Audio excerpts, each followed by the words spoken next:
There are prisons that lock up criminals, and there are prisons that crown them. This is the story of a man who entered prison as a neighborhood delinquent and came out transformed into the leader of the most powerful criminal organization that Venezuela has ever produced. A man who never gave an interview, who never appeared on a stage, who never published a photo on social networks. A ghost, a name that is whispered, a shadow that today controls a criminal army in more than 10 countries of the American continent. His name is Hector Rustenford Guerrero Flores. The world knows him as the Child Warrior, and his mansion was not on a private island, nor on a Swiss mountain, nor in a penthouse in Miami. His mansion was inside a prison, Tocorón, Aragua Penitentiary Center, 140 kilometers southwest of Caracas. A prison built in 1982 to house 750 prisoners. When the Child Warrior took control, inside lived more than 7,000 people. And they did not live like prisoners. They lived like residents of a resort that not even the sickest of architects could have designed. Double pool with slides, a 2-story nightclub called Disco Tokyo with neon lights and live artists, restaurants with terraces, bars, ice cream shops, a baseball stadium, soccer and basketball courts, a complete gym, an equestrian center with horses, a cockfighting arena for cockfights, clothing stores and a zoo with jaguars, with pink flamingos, with ocelots, monkeys, ostriches, and ponies. But that is not the most disturbing thing. Inside that prison, there was a bank, with armed guards guarding the door, with real bank accounts in the name of the prisoners, functioning ATMs, and an entire room full of machines mining Bitcoin. All this inside a prison of the Venezuelan state, in broad daylight, for years, with the knowledge of governors, ministers, and generals. How is it possible that a delinquent from Maracay, sentenced to 17 years in prison for 12 different crimes, has built a criminal empire from a cell? How is it possible that today the United States offers millions of dollars for his head, and no one knows where he is? How is it possible that the organization that he founded from that prison today is considered a terrorist organization by the United States, Argentina, Ecuador, and Peru? The answer is in Tocorón, and the answer is darker than you imagine. Before continuing, I need to ask you something, and it is not for the numbers. What you are going to hear in the next minutes is a story that makes governments, generals, ministers, and criminal organizations that operate today, right now, in your country, uncomfortable. This is not a story from the past. The Aragua train is active in Colombia, in Peru, in Chile, in Ecuador, in Bolivia, in Brazil, in Panama, in Mexico, in the United States, and possibly in the city where you live. The algorithm does not favor this type of content. There is no advertiser who wants to pay for a video about drug trafficking, human trafficking, and sexual exploitation. So the only way for this story to reach more people is for you to do something very simple. Subscribe and activate the bell. It is not a favor for me. It is a blow to silence. Each subscription tells the algorithm that this story matters, that people want to know, that the truth is not buried. Done that? Let's go to what you came looking for, because what happened inside that prison is just the beginning. 20th of September of 2023, early morning. From the headquarters of the Bolivarian Intelligence Service in the Helicoide, Caracas, more than 200 patrols leave in caravan. Destination? Aragua State. None of the officials on board knows where they are going. They were told to prepare a bag with clothes and report at 6 in the afternoon of the previous day. Nothing more. At 11 at night, They confirm the objective. At 3 in the morning, the caravan is already in position, and when the first rays of light touch the Aragua Valley, 11,000 military and police personnel surround the walls of Tocorón. Cacique Guaycaipuro Liberation Operation, the largest operation that the government of Nicolás Maduro has ever launched against a Venezuelan prison. Bolivarian National Police, National Guard, CTIC, PCE, 7 military counterintelligence, armored vehicles, helicopters, signal inhibitors to block the prisoners' communications. Everything coordinated by Admiral Remigio Ceballos, Minister of the Interior. 11,000 men to take a prison. What they find inside surpasses any fiction script. In the main courtyard, a double pool with a circular shape, decorative bridge and slides. On one side, the Tokyo Disco. 2 floors, neon lights, professional sound equipment, still with half-drunk bottles from the last party. Restaurants with terraces, a bakery, stores full of imported liquor, a gym painted red and black with state-of-the-art machines, a baseball stadium, a cockfighting arena, and a zoo with jaguars, pink flamingos, monkeys, ostriches, ocelots, and ponies. But the officials did not come to see exotic animals. In the cells of the leaders, they find porcelain floors, marble built-in kitchens, smart TVs, air conditioners, modern bathrooms, cells that looked like high-class apartments, 200-liter freezers full of imported beer, high-cylinder motorcycles parked in the hallways, and in a closed room, dozens of machines mining Bitcoin the 24 hours of the day. In the courtyard, where Minister Ceballos offers his press conference, they exhibit the arsenal as war booty. 14 long weapons, sniper rifles, 40 anti-tank grenades, 80 kilograms of explosive C4, 40 81mm mortar grenades, 15 self-propelled rockets, and nearly 400,000 munitions of different calibers. Armament that in any other country in the world would have been enough to equip a battalion. All that was inside a prison, guarded not by state guards, but by prisoners armed with AR-15 and AK-103 rifles. They called them guerrilleros. They were the soldiers of the child warrior. But there was something else, something that the military engineers did not expect to find. A 5-kilometer-long underground tunnel built with reinforced concrete with its own ventilation and electric lighting. The tunnel started from the 2-story house of the child Guerrero in the VIP area of the Penal and ended in the vicinity of Lake Valencia in the Carabobo state. There, on the shore, boats and canoes were waiting, an escape route designed with engineers' patience and narco budget.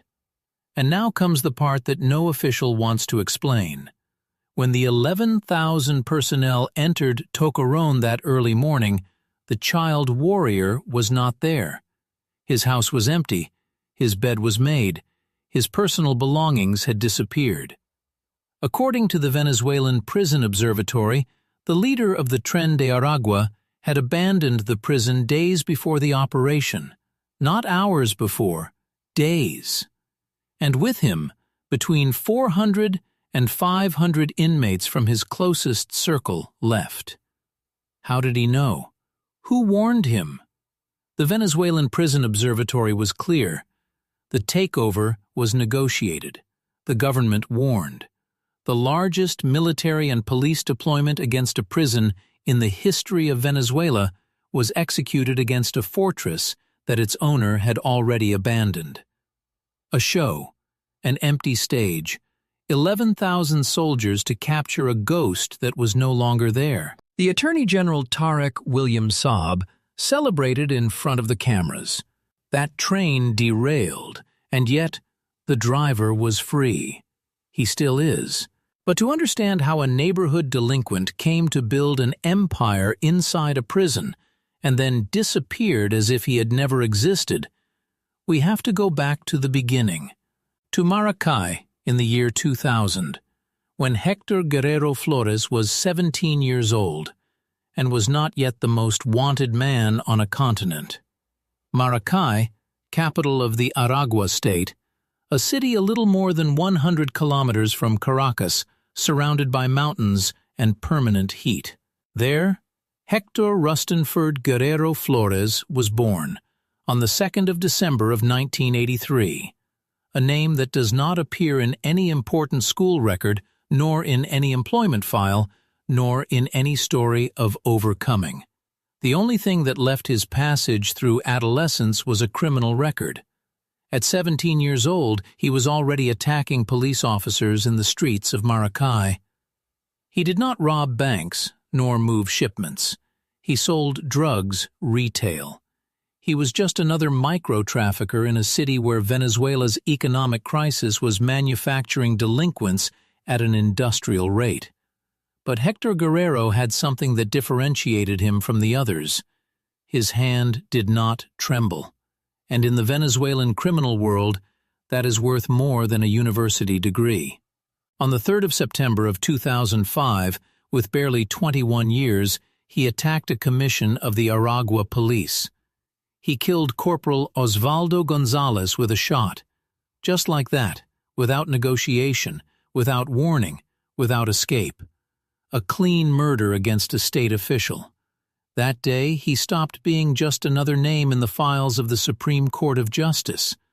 That day, the state saw him for the first time, and Hector Guerrero saw something that changed his life. That killing a policeman in Venezuela was not only possible, but could go unpunished. Meanwhile, 33 kilometers from Maracay, in a prison called Tocorón, something was already brewing. The Venezuelan penitentiary system had been collapsed for years due to overpopulation, corruption, total absence of state control. In that vacuum, the pranes were born, inmates who with violence and money took over the prisons. They charged a fee to each prisoner for the right to sleep, to eat, to live. They called it the cause, and whoever did not pay did not survive. The officials looked the other way, or participated, or disappeared. In 2010, the authorities finally caught Guerrero. It was not for the murder of Corporal Gonzalez. It was not for the extortions, nor for the 3 homicides that he already carried in his file.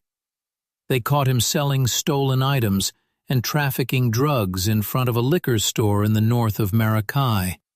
When they arrested him, he was carrying a pistol.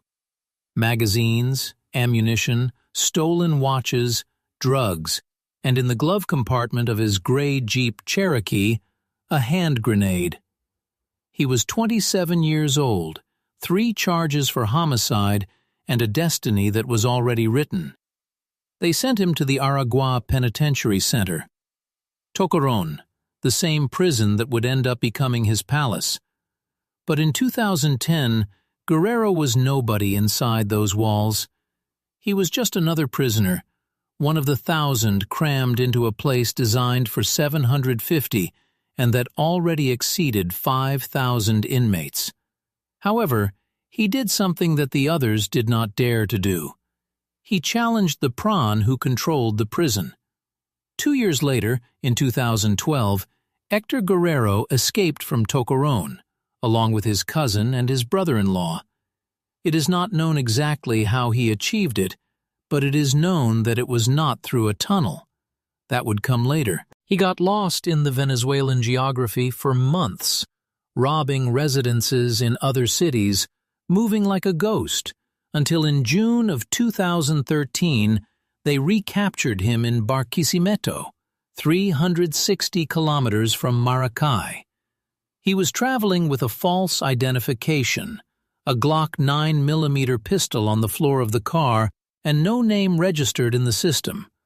Only his fingerprints gave him away. They returned him to Tocorón, And that's where everything began. Because this time, Hector Guerrero Flores did not enter as just any prisoner. He entered with a reputation.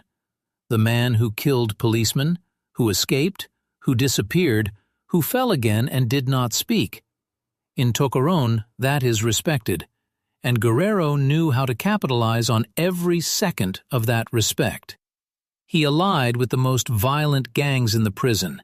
He murdered the prawn who controlled the prison, a man known as Wilmito, who until then was considered the most powerful prisoner in Venezuela.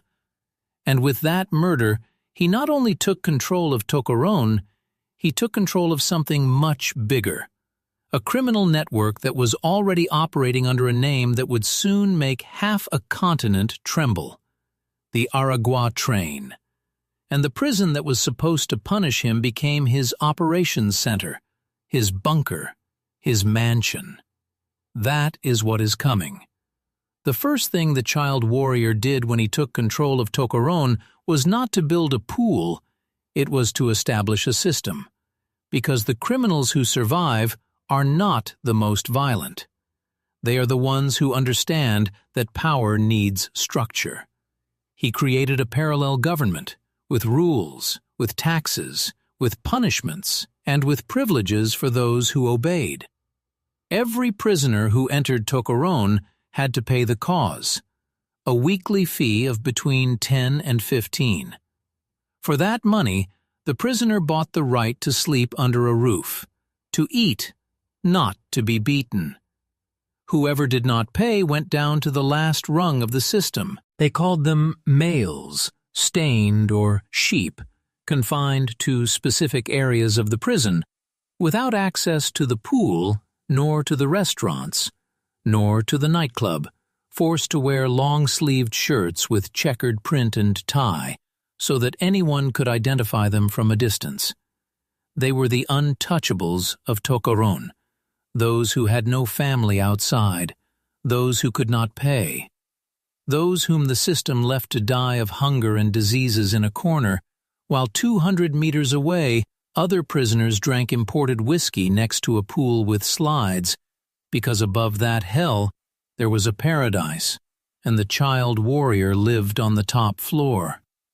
According to Humberto Prado, director of the Venezuelan Prison Observatory, Guerrero occupied an entire floor just for himself in a 2-story house inside the prison. Double beds, plasma televisions, sound equipment, air conditioning, permanent custody. No one could go up to that floor without his authorization. No one could take out a phone when he appeared. That is why there are almost no photos of him, a ghost who controlled everything from the shadow. But the child warrior's house was just one piece of the gear. What he built around was a city within a city. The Tokyo Disco operated until 2022, when the government itself asked to close it for discretion. 2 floors, neon lights, live artists, parties where prisoners, visitors, women, and music mixed until dawn. A few meters away, restaurants with terraces served food that many free Venezuelans could not afford. There were pharmacies, stores, clothing stores, a bakery, ice cream shops, betting stands for horse races, a cockfighting arena where thousands of dollars were bet per fight. The baseball stadium was not an improvised field, it was a stadium with bleachers, where the child warrior hired known teams to play games inside the prison. The gym had state-of-the-art machines. There were soccer and basketball courts, a motocross track, and the zoo, guarded by armed carreteros, exhibited jaguars, pink flamingos, ostriches, monkeys, ocelots, ponies, and cattle. All that guarded not by state guards, but by prisoners armed with AR-15 and AK-103 rifles. The guerrilleros, posted every 100 meters watching every corner, a private army inside a prison that the Venezuelan state had abandoned years ago. And then there was the invisible business. Tocorón had a bank with real accounts, with armed guards, ATMs that worked 24 hours, and in a closed room dozens of machines mined cryptocurrencies without stopping. Bitcoin generated from a prison, digital money that left no trace. While outside the walls, Venezuela sank into the worst economic crisis in its history. Inside Tocorón, the child warrior had built his own economy with his own currency, with his own rules, with his own state. The journalist Rona Rizquez, who managed to enter the prison before the operation, described it like this: a theme park. She said that she came to doubt what she saw, that every 100 meters she encountered armed men, that she saw premises dedicated exclusively to the sale of drugs, marijuana, cocaine, synthetic substances, and that a prisoner confided to her that the child warrior's dream was to turn Tocorón into a urbanization, not a prison, a urbanization. But what the journalist could not see was what was underneath. A 5-kilometer-long tunnel built with reinforced concrete, own ventilation, and electric lighting, the escape route that Guerrero would use when everything collapsed. And meanwhile, outside those walls, 300 entire families lived inside the prison. Women, children, elderly, people who had normalized life next to hitmen, drug traffickers, and war arsenals. Because in the Venezuela of the child warrior, the prison offered what the country could not: security, food, and order. Security, food, and order. 3 words that in any normal country are basic rights. In the Venezuela of the child warrior, they were privileges that only a prison controlled by criminals could guarantee, because while inside Tocorón there were pools with slides, restaurants with terraces, imported whiskey and jaguars in a private zoo. Outside the prison, Venezuela sank into the worst economic crisis in its history. And it is not an exaggeration. It is a fact. In 2017, the ENCOVI, the most rigorous survey on living conditions in Venezuela, prepared by the Andrés Bello Catholic University, revealed that 87% of Venezuelan households lived in poverty, 61% in extreme poverty. That means that out of every 10 Venezuelan families, almost 9 did not have enough money to eat 3 times a day. And that same year, the Central Bank of Venezuela recorded an annual inflation of 862%, the beginning of a hyperinflation that in 2018 would reach 130,060%. It is not a typing error. 130,000%. The minimum wage plummeted below $10 monthly. Venezuelans weighed the money instead of counting it because it was faster. They made wallets with bills because the material was worth more than the currency printed on it. Millions of people stopped eating meat. Millions more left the country. According to UNHCR, almost 8 million Venezuelans emigrated. 1 in every 4 people abandoned their land, the largest migratory crisis in the history of Latin America. And in the midst of that disaster, the child warrior organized parties in the Tokyo disco. He hired baseball teams to play games inside his private stadium. He drank imported beer next to his pool while machines mined Bitcoin in a closed room. But the most brutal contrast was not between the luxury of Tocorón and the misery of Venezuela. The most brutal contrast was that the government knew it, allowed it, and used it. Because the Aragua train did not grow despite the state, it grew with the complicity of the state.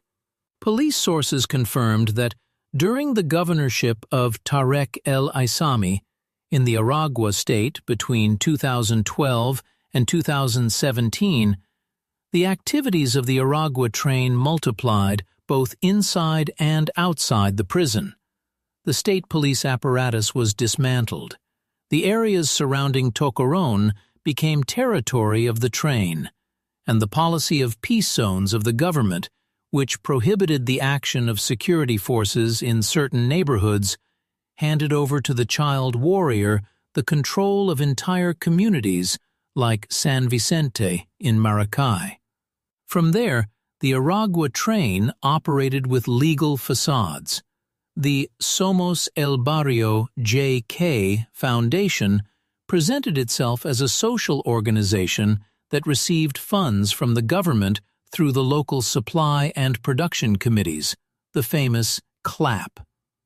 It also maintained links with the Hugo Chavez battle units, arms of the United Socialist Party of Venezuela. Organized crime disguised as social work, drug trafficking with Bolivarian identity card. And then came 2017, and the streets of Venezuela exploded. Hundreds of thousands of people took to the streets to protest against the government of Nicolas Maduro, against misery, against hunger, against a regime that had stolen everything from them.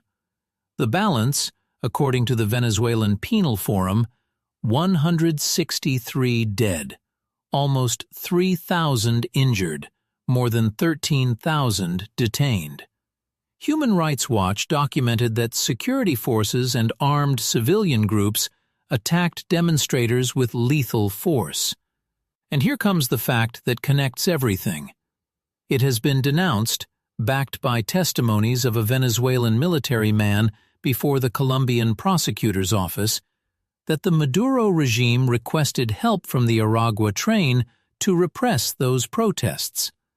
The request would have been channeled through Tariq el-Aissami, in exchange, weapons and immunity. The same military man declared that in July of 2016, 3 admirals of the Bolivarian Navy met with the child warrior inside Tocorón for 2 hours to close the agreement. The government protected the monster, and the monster protected the government. That was the equation that allowed a prisoner sentenced to 17 years to live like a king while his country crumbled, to have a zoo, nightclub, and own bank, while millions of Venezuelans could not buy a kilo of rice, to enter and leave the prison whenever he wanted, to organize parties on yachts, that no one touched him, until the child warrior stopped being useful, and then, only then, the government decided to act. But before the government decided to act, the child warrior had already taken the step that would turn him into one of the most wanted criminals in the Western Hemisphere. From his 2-story house inside Tocorón, without leaving the prison, he expanded the Aragua train beyond the borders of Venezuela. The strategy was as simple as ruthless: follow the migrants. Between 2018 and 2023, while millions of Venezuelans fled the crisis, the Aragua train set up its network on the same exodus routes. Where there was a clandestine border crossing, they put a collector. Where there was a group of desperate migrants, they put a recruiter. Where there was a Venezuelan woman alone in a foreign country, they put a pimp. The desperation of millions became the business model of an organization that operated more than 20 criminal activities: extortion, kidnapping, hitman, drug trafficking, human trafficking, sexual exploitation, migrant trafficking, illegal loans, illegal mining, robbery, money laundering. The first cells were established in Colombia, controlling the trochas, the illegal crossings through which thousands of Venezuelans left every day. They faced the ELN and FARC dissidents for the dominance of those passages. In Bogotá, they set up extortion and prostitution networks. Colombian military intelligence estimated that the Aragua train came to have nearly 3,000 men in its armed wing, only in that country. Then came Peru. It was the first country where the formal presence of the gang outside Venezuela was documented. extortion to merchants, hitman, drug sales. Chile was next. There, the organization set up a structure known as the Gallegos, its armed wing in the country that came to control drug trafficking, kidnapping, and arms trafficking networks. More than 300 people linked to the Aragua train have been arrested in Chile, Ecuador, Bolivia, Brazil, Panama, Costa Rica. One by one, the countries reported presence of train cells. In Brazil, the gang made alliances with the Primeiro Comando da Capital, one of the most powerful criminal organizations in South America. And when the migratory routes began to turn north, crossing the Darien, Central America, and Mexico, the tentacles of the Aragua train followed the same path. The United States raised the alarms. The FBI confirmed that members of the gang had crossed the southern border mixed with groups of migrants. Activities were reported in New York, Colorado, Florida, Texas, and Virginia. By 2024, more than 70 cases mentioned the Aragua train in police documents or prosecutors' accusations in the United States. Washington's response was to escalate. In July of 2024, President Biden designated the Aragua train as a transnational criminal organization. The Treasury Department imposed sanctions, and the State Department announced rewards for a total of $12 million for information leading to the arrest of 3 men. Johan Jose Romero, alias Johan Patricia, $4 million. Giovanni San Vicente, alias Giovanni, $3 million. And Hector Rostenford Guerrero Flores, alias Niño Guerrero, $5 million. The same figure that was offered at the time for the head of the Gulf clan in Colombia. In February of 2025, the government of Donald Trump went further. It designated the Aragua train as a foreign terrorist organization, the same category as La Mara Salvatrucha and the Mexican cartels. Ecuador, Peru, and Argentina also declared it a terrorist organization. Interpol issued a red notice. Peru, 500,000 soles for his capture. Colombia included him in its list of high-value strategic targets. Chile deployed operations at border crossings, and the FBI, together with intelligence agencies from half a dozen countries, activated a continental hunt. But at the time of recording this video, the child warrior is still free. Intelligence sources from several countries have tracked his movements between Venezuela and Colombia. Inside Crime reported that after leaving Tocorón, he found refuge in Las Claritas, a mining area of the Bolívar state protected by Johan Patricia. Other Colombian sources assure that he has even crossed to Mexico, a ghost that moves between countries without leaving a trace, without recent photos, without interviews, without a single video where his voice is heard. Tocorón. Let's go back to the beginning. Let's go back to that prison in the south of the Aragua state, 140 kilometers from Caracas. Today, the Tokyo disco no longer sounds. The excavators crushed its walls days after the operation. The double pool with its bridge was destroyed. The zoo, where jaguars and flamingos walked, no longer exists. The baseball stadium, the cockfighting arena, the gym, the restaurants, the bank with real accounts, everything was demolished in front of the cameras. Everything turned into rubble. But the prison still stands. In August of 2024, the Maduro government reopened Tocorón, not to reform it, not to turn it into a model center. It reopened it to lock up the political prisoners detained after the electoral protests. According to the Venezuelan Prison Observatory, the detainees live crammed, without ventilation, without natural light, subjected to physical and psychological tortures. Some have tried to take their own lives. The custodians use hoods and call each other by nicknames. Visits depend on the mood of the jailers. Where a criminal once reigned, now those who dared to protest suffer. The mansion Lanru changed owner, but it is still a prison, and the man who built it is still free. Hector Rustenford Guerrero Flores, the child Guerrero. Fugitive since September of 2023, wanted by Interpol in 194 countries with a reward of $5 million on his head, sanctioned by the United States Treasury Department, pointed out as leader of a foreign terrorist organization by Washington, Quito, Lima, and Buenos Aires. And no one knows where he is. Intelligence sources have tracked him between Colombia and Venezuela. Some reports place him in the gold mines of the Bolivar state, protected by Johan Petrica. Others assure that he has crossed to Mexico. The Colombian government believes that he is hiding in its territory. The Aragua train, meanwhile, has decentralized. It no longer responds to a single voice. The cells operate with autonomy in Lima, Santiago, Bogotá, Quito. The monster that was born in a cell now has a life of its own. But there is something that has not changed. Of the child Guerrero, there are no interviews. There are no videos where his voice is heard. He has no social networks. The few photographs that circulate are blurry, old, almost unrecognizable. He is a ghost who moved an army from a prison, a name that terrorizes an entire continent without anyone being able to point to his face.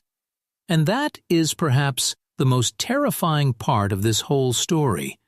It is not what we know about the child warrior, it is what we do not know. If this story shook you, if you believe that these things must be told, then do something very simple. Subscribe, activate the bell, and share this video, because the algorithm buries these stories. Your click keeps them alive. Your click breaks the silence.